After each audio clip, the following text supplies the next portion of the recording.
Kita buka halaman 201 dan insyaallah malam ini khatam. Insyaallah mengingatkan Senin depan sudah libur, jadi kita mulai habis hari raya.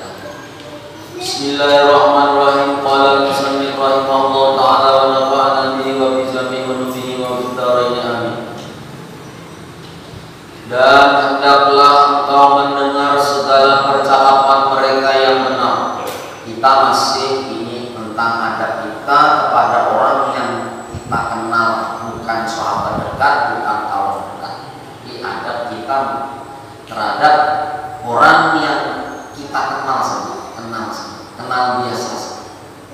Maka dari sini hendaklah engkau mendengar segala percakapan mereka yang benar, yang tidak benar dan mendengari, dan tidak mengambil peduli dengan perkataan mereka yang batil atau keji, dan hendaklah engkau menyebutkan kebaikan mereka dan berdiam daripada perkataan atau memperkatakan kejahatan mereka. Jika kalau ada kebaikannya boleh kita sebut, tapi kejahatannya tidak usah kita sebut. Dan janganlah engkau bercampur dengan ulama ahli fikih pada zaman ini. Artinya ulama fikih ahli zaman ini itu ulama fikih yang ada mempelajari tasawuf. Cuman fikih aja itu berbahaya. Artinya berbahaya kalau ulama-ulama salaf dulu yang mengarang-arang kitab kita dulu memang belum bermunculan fikih orang ahli fikih akhir zaman. Akhir zaman itu di sini disebutkan, dan janganlah engkau bercampur dengan ulama ahli fikih pada zaman ini. Apakah lagi mereka yang hanya banyak sibuk dengan masalah khilafiyah dan perdebatan dalam kurung ilmu masail khilafiyah. Jadi yang sedikit-sedikit membahas itu padahal masalah khilafiyah. Setiap komputer ada yang khilafiyah kuno masih diperdebatkan lagi. Nah, karena itu yang masalah ru'iyah aja, bukan yang masalah akidah, bukan masalah tauhid, tapi masalah amaliyah aja yang khilafiyah, yang masalah puasa Saban diperdebatkan, puasa Muharram diperdebatkan. Nah itu artinya ulama fikih akhir zaman yang suka berbantah-bantah, jangan kita dekatinya. Kalau yang lain yang belajar fikih ada untuk berdebat, untuk menambah keilmuan kita, khazanah keilmuan kita, menambah wawasan kita tentang ilmu fikih, bagus-bagus. Tapi kalau sudah mendekati orang yang ahli fikih, yang ada belajar tasawuf, ada belajar adab hati dan sebagainya, itu yang berbahaya. Kita ketularan bawa debat dan macam-macam, padahal tak ada hasilnya. Karena masalah khilafiyah itu tidak akan pernah habis dan tidak akan pernah berakhir sampai akhir zaman. Bayangkan kayak Imam Hanafi, Imam Maliki, Imam Syafi'i, Imam Hambali, kan beda-beda pendapat mereka. Ada apa-apa? Jangan diperdebatkan. Kita hendak hidup mantap. Yang empat ini yang mana aja sama-sama kuat, sama-sama punya dalil dari Quran hadis, ijma qiyas. Jangan diperdebatkan. Kalau kita terlalu dekat dengan ahli fikih pada zaman ini atau zaman akhir, apakah lagi mereka yang hanya banyak sibuk dengan masalah khilafiyah, dengan perdebatan ilmu masail khilafiyah. Maka jauhilah mereka, karena mereka senantiasa menantikan kebinasaanmu dengan sebab sifat hasad atau dengki yang ada di hati mereka. Memang rata-rata yang suka mendebat-debat itu yang paham ilmu fikih tanpa dilandasi dengan ilmu tasawuf.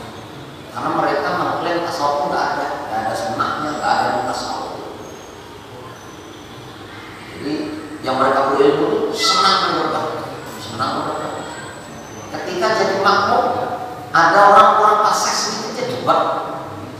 imamnya ini sipnya kurang tebal gitu kan. Jangan jadi makmum kan merasa kurang mantap, merasa di belakang kurang mantap. Silakan maju jadi imam. Ada yang suka berdebat, salah sedikit debat. Padahal kamu betul-betul memahami ilmu fikih itu luar biasa. Menambah keringanan, cara-cara yang ini kada boleh, yang ini diperbolehkan, ini diperbolehkan. Tapi asal jangan untuk mendebat orang lain. Memang wajib kita belajar ilmu fikih itu wajib, karena itu termasuk salah satu ilmu fardu ain. Kayak apa belajar mulai kitab istinja sampai mandi wajib, sampai belajar wudhu, belajar tayamum, belajar sholat, belajar sholat jenazah, macam-macam itu kan ilmu yang wajib dituntut, ilmu sholat ini wajib. Cuman jangan sampai ketika sudah memahami itu suka mendebat orang lain. Kita disuruh menjauhi ulama-ulama akhir zaman yang suka ya terlebih itu berdebat aja. Tapi kalau biasanya kan ada bahasul masail, membahas masalah-masalah yang muskil itu yang tidak dibahas dalam satu kitab, tapi di kitab lain dibaca, dibahas. Akhirnya ada di akhir zaman masalah-masalah yang tidak terduga atau yang tidak tertulis dalam satu kitab. Akhirnya dibahas-bahas, mencari jalan keluar dari mana yang paling banyak pendapatnya yang masyhur yang mana itu kan apa, asalkan jangan berbantah-bantahan, harus saling argumen harus ya. Dan mereka senantiasa menyebut keaibanmu apabila engkau luput dari pandangan mereka. Mereka suka menyebut-nyebut kesalahanmu apabila mereka berjumpa sesama sendiri, lalu akhirnya mereka akan berani berhadapan dengan engkau dan berterus terang menyebutkan kesalahanmu dengan dada yang penuh dengan kemarahan yang meluap-luap. Padahal Imam Ghazali mengarang kitab Bidayatul Hidayah sudah berapa puluh tahun, sudah waktu itu sudah ibadah hatinya ulama fikih zaman ini apalagi sekarang yang sudah di akhir zaman banyak. Ternyata kada luput kalau kita melihat di YouTube, masya Allah, hujat sini, hujat sana, jebat sini, coba yang mereka ahli sufi, ya, yang matang, fikihnya matang, tasawufnya matang, akhlaknya bagus, mana yang berdebat ada. Jadi fatwanya itu tidak memihak, fatwanya itu memang betul-betul memberikan solusi yang berdasarkan Quran dan hadis dengan bias. Lembut kalamnya, ini melihat orang itu gemes-gemes, Ketika itu mereka tidak memaafkan lagi apapun kehilafanmu dan tidak mengampuni apa jua keterlanjuranmu dan tidak menutup keaibanmu. Bahkan mereka akan menghitung segala kesalahanmu yang halus-halus. Mereka sebenarnya sangat hasad kepadamu atas segala nikmat yang kau dapatkan, sama ada besar atau kecil. Setelah itu mereka mengajak orang lain pula supaya memusuhimu. Nah, ini banget lagi. Sudah ada kurang puas, menyampaikan mendebat sendiri, mendengki sendiri, membawa orang lain supaya mereka memusuhi. Untuk itu mereka suka menabur fitnah dan berita-berita bohong. Dan seandainya mereka suka kepadamu, maka itu hanya satu kepura-puraan saja. Dan jika mereka marah kepadamu, maka yang tersimpan di dalam hati mereka lebih besar daripada apa yang mereka zahirkan. Nah, zahir mereka diperhiasi dengan pakaian yang indah-indah, tetapi hati mereka seperti hati serigala. Kita ada sama menyebut satu kelompok, sudah ada disebut-sebut satu kelompok sudah tahu yang mana yang suka sedangkan debat-debat yang mengungkit-ungkit. Orang sudah tenang-tenang ibadah, ibadahkan ini itu, jangan didekati ya kayak gitu. Orang sudah tenang-tenang ibadah dari dulu, kan? Ada mungkin ini, zaman ini ada ini seperti ini. Sampai-sampai orang-orang alim terdahulu apa namanya? Seperti Imam Syafi'i, Imam Ghazali dipadahkannya apa namanya? Hadisnya lemah misalnya. Aliman orang Bahari sampai mengarang kitab berjilid-jilid. Ini kadang-kadang bacanya salah-salah apalagi memahaminya, maka menyalahkan kitab yang sudah Bahari. Terang-terangan bahkan pada percaya sama wali-wali itu sudah tertutup hatinya. Seakan-akan mereka sendiri yang benar. Di pakaian yang indah-indah, pakaiannya perhiasan, tetapi hati mereka seperti hati serigala. Imam Ghazali itu kan sembarangan ulama. Imam Ghazali itu pernah dites, diuji untuk melawan pertanyaan-pertanyaan daripada 400 guru besar, 400 ulama-ulama tadi, ulama besar, dan semuanya tunduk, semuanya beres oleh Imam Ghazali. 400 orang alim sedunia kan yang mentes itu hebatnya Imam Ghazali. Itu dia masih ditanyakan, ada yang mengatakan kada alim hadis dan sebagainya. Masya Allah, kita tinggal baca aja, tinggal baca. Apa yang aku sebutkan ini adalah suatu kenyataan. Imam Ghazali berarti kan Sidin itu waktu itu sudah melihat yang suka-suka berdebat-debat. Karena Sidin, apa yang aku sebutkan ini adalah suatu kenyataan yang dapat dilihat dengan jelas, kecuali orang yang dipelihara oleh Allah Ta'ala. Maka siapa yang bersahabat dengan mereka pasti ia akan rugi, dan siapa yang bergaul dengan mereka pasti dia akan mendapatkan kehinaan. Maka inilah keadaan kebanyakan orang yang telah menunjukkan persahabatan denganmu, maka betapa pula engkau dapat kalau seseorang itu berterus terang menganggap engkau sebagai musuhnya. Apalagi kita menganggap namanya kadang-kadang bahaya sahabat itu lebih besar daripada bahaya musuh. Kalau sahabat itu kadang tahu caranya beradab, ini lebih besar bahayanya. Berkata Al-Fatih bin Ma'ruf radhiyallahu anhu, "Fahdar aku wa kamaratan wa hadar sadiqaka alfa marratin. Balaghumal qalba sadiqu fakana a'rafu bil madarrati." Artinya, berhati-hatilah kamu daripada musuhmu sekali, dan berhati-hatilah daripada sahabatmu 1000 kali. Waspada untuk musuh sekali, waspada.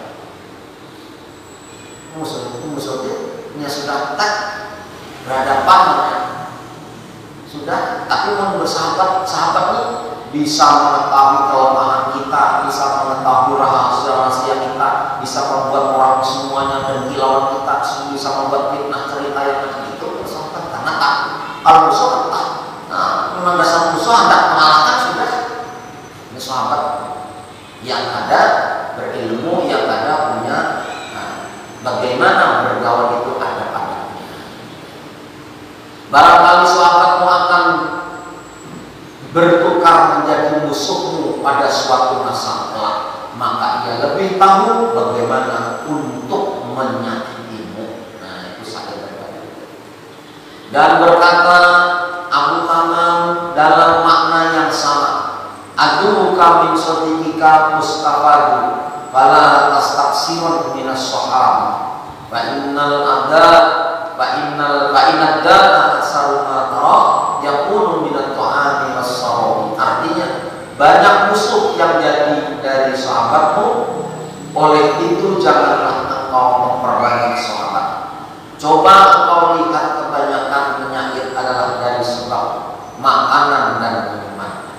Dan jadikan dirimu seperti apa yang dikatakan oleh Hilal bin Ahmad dalam syairnya, lama aratu walam ahid ala ahadin aratu nafsi min hamil adawati ini ahadi atu illa ruyati la fa'asarra'ani bitahiyati wa'adiyah sirabil insani abduhu ta'annahu fatmana qalbi masarati walastu aslamu mimman lastu arifuhu fakaifa aslamu min adil mawadati annasu ta'un dawa'ul mahdu ta'uhu wabil jabali lahum qadrul akhwati asali min nasi taslam min mawadihim wa harisun ala kasbil mawadati wa khalidin nas wasbir ma'muli tabihim asami agama armada taqiyati. Artinya, ketika aku memaafkan orang lain dan aku tidak menaruh sembarang kedengkian terhadap mereka, aku telah selamat daripada seberang kesusahan dan kerusuhan. Nah, ketika aku memaafkan orang lain, kalau sudah kayak itu, sebaik-baiknya adalah bila kita bersahabat, ada orang yang menyakiti kita, sebaik-baiknya adalah orang yang memaafkan. Aku memberi penghormatan kepada musuh ketika aku berjumpa dengannya. Dengan cara ini aku dapat selamat dari kejahatan mereka. Aku memberi penghormatan kepada musuh ketika aku berjumpa dengannya. Dengan cara ini aku dapat selamat dari kejahatan mereka. Lain kalau kita orang wali nyaman dia menunggankan orang karena punya karomah, belum pernah mengantar guru dan mengantar guru. Maka saya itu dulu diundang untuk mendatangi undangan siapa. Nah, waktu presiden, salah satu wakil presiden dulu ada yang sakit, aku guru ini udah ke Jakarta sana diundang sampai habis mengobati Trisno. Nah, dulu pernah mengobati wakil presiden Trisno. Setelah melakukan pengobatan, pulang turun dari pesawat, lalu naik bis. Nah, di terminal, turun dari bis terminal itu ada orang mengambil tas diambil. Tas itu tadi adalah pemberian dari Yesus Tuhan. Yang nyata sih pasti hidup pas karena diambil. Jadi melihat itu tas diambil, jangan karena sidir itu ngarang orang di sekarang petunduk sidir. Petunduknya sekarang ini mengambil debu, jilid debu, lalu sidir amburkan ke belakang sidir, debu dari ke belakang. Nah, ternyata yang mengambil tas tadi ketawa lima rupanya sudah tahu. Yang berkawan berlima tadi langsung semua mengikuti bau, pasti kesakitan berlima itu banyak kesakitan bau. Lalu tas ada tahu dibawa kemana-mana, kali mamanya tas di hadapannya, kami ambil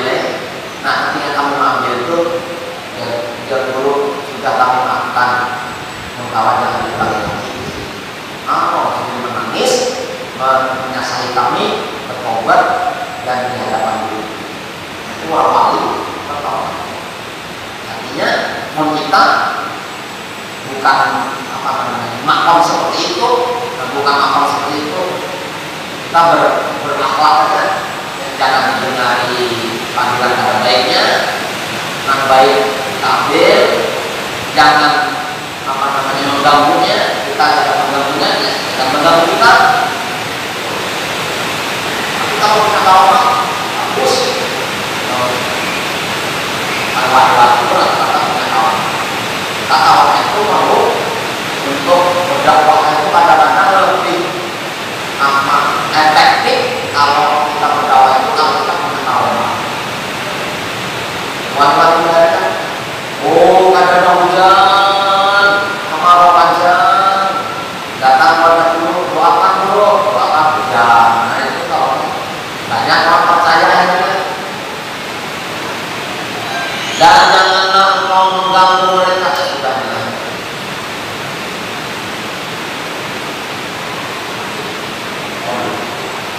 Maka janganlah engkau mengganggu mereka, niscaya engkau selamat dari gangguan mereka.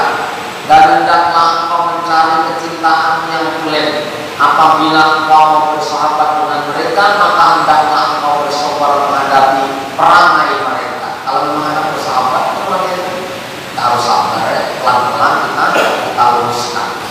Dan jadikanlah dirimu seakan-akan tuli, bisu, buta dari kesalahan mereka. Dan hendaklah engkau senantiasa melazimi ketakwaan. Asalkan kita jangan sampai kita tahu akhlak mereka.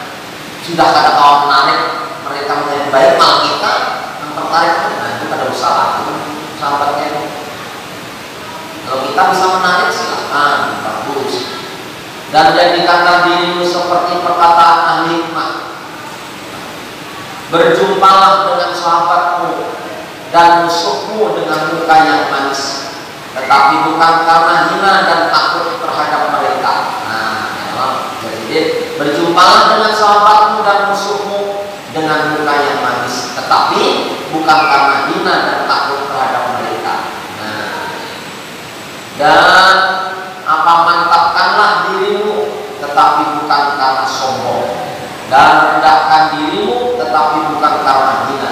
Dan hendaklah engkau menjaga kesederhanaan di dalam segala urusan, karena sesuatu yang kurang atau lebih adalah tidak baik, seperti yang disebutkan di dalam sebuah syair. Alaika bi aswatil umuri fa innaha tariqun ila najis sirati qamimu wala ta'budiha biqaramu qariqo wa inna ila ahli umuri tamimu. Hendaklah engkau menjaga pertengahan di dalam segala urusanmu, karena pertengahan ini itu jalan yang paling baik di dalam menuju kebaikan. Maka janganlah engkau berlebih-lebihan atau kurang, karena keduanya adalah tercela.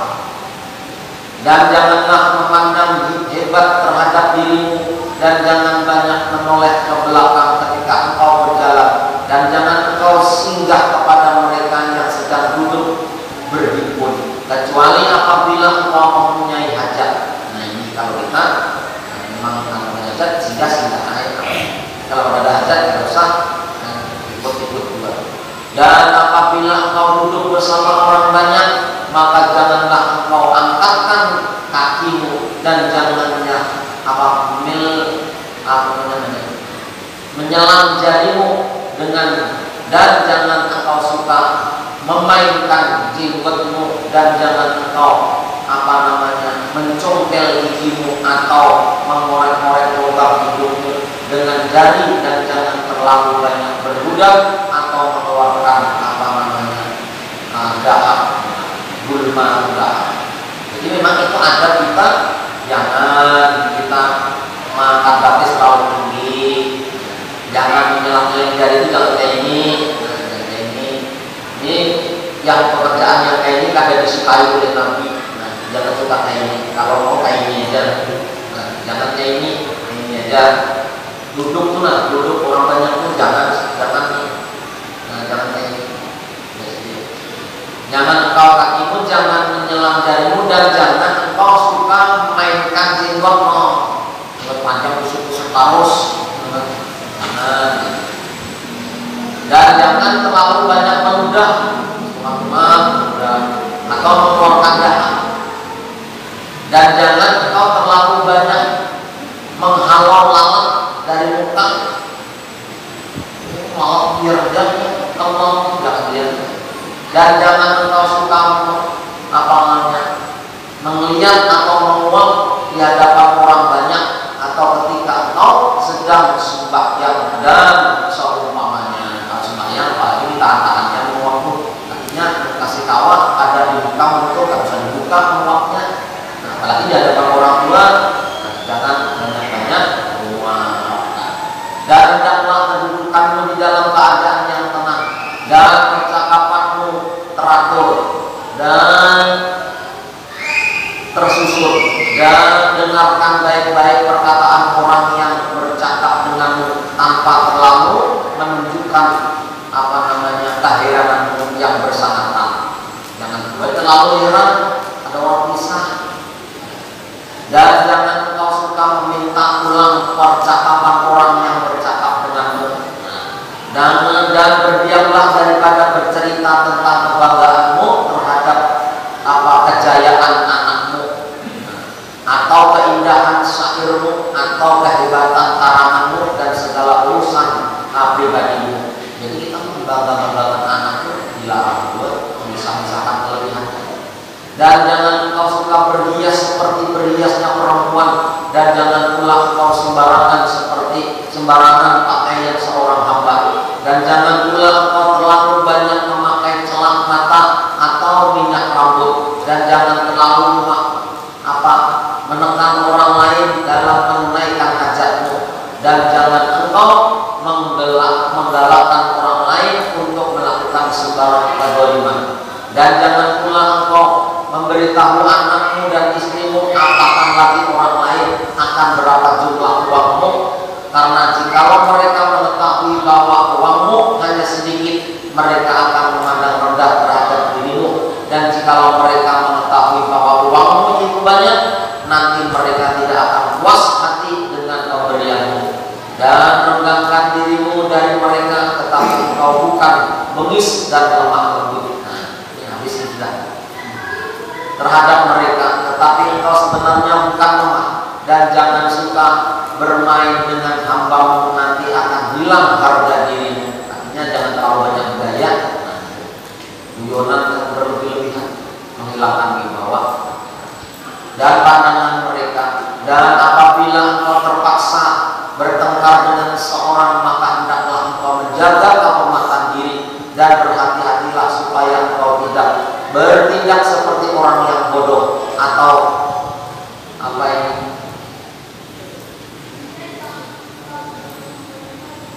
atau galuju. Dan pikirkan baik-baik hujahmu. Kalau ini bahasa Melayu, baik, dan pikirkan baik-baik hujahmu, dan jangan engkau banyak mengisyaratkan dengan tanganmu, dan jangan engkau banyak menoleh ke belakang, dan jangan engkau duduk di atas kedua lututmu. Nah, duduk di atas lutut itu kayak apa? Dan apabila telah hilang marahmu, maka bercakaplah baik-baik. Dan apabila sultan mendekatimu, maka anggaplah dirimu seakan-akan berada di atas mata pandang yang sangat tajam. Dan jauhilah dari persahabatan orang-orang yang hanya suka padamu ketika engkau senang saja, karena dia adalah musuhmu yang paling berbahaya. Dan jangan engkau jadikan hartamu itu lebih mulia daripada harta dirimu. Jadi, penulisan ini tentang penutupan lagi, artinya sudah amat. Kita bisa di matlaah di rumah, karena ini bukan bahasa Arab asli, jadi kita bisa matlaah lagi, nanti yang kurang paham bisa ditanyakan lagi. Ini tadi ini bahasa ada yang muskil satu, yang sama. Yang perlu baca al-wujud tadi. Mana yang sebagian besar sudah bisa dipahami. Intinya bisa saja kita belajar diulang-ulang di rumah, dibaca sampai dibaca. Karena kitab Bidayah ini, walaupun ini terjemahnya, itu sudah diakui para wali-wali Allah. Pertama jalan untuk menjadi kekasih Allah itu rata-rata melalui tasawuf. Pertama adalah kitab Bidayah ini. Mudah-mudahan walaupun kita hanya teman sekali, ada membawa manfaat bagi kita semuanya. Dan juga mohon maaf karena waktu karena alang-alang ini tadi, alang-alang sekalian dihafalkan. Nah, mohon maaf, minta ampun, minta ridho halal. Insya Allah kita habis hari raya kita berganti kitab. Dan kitabnya di Istiharah dulu yang mana kitab yang kita baca selanjutnya. Minta halal, minta ridho karena Senin depan libur dan kerelaan bertahan. Selamat menunaikan ibadah puasa. Mudah-mudahan kita sehat panjang umur dalam taat ibadah kepada Allah Subhanahu wa taala. Al-Fatihah.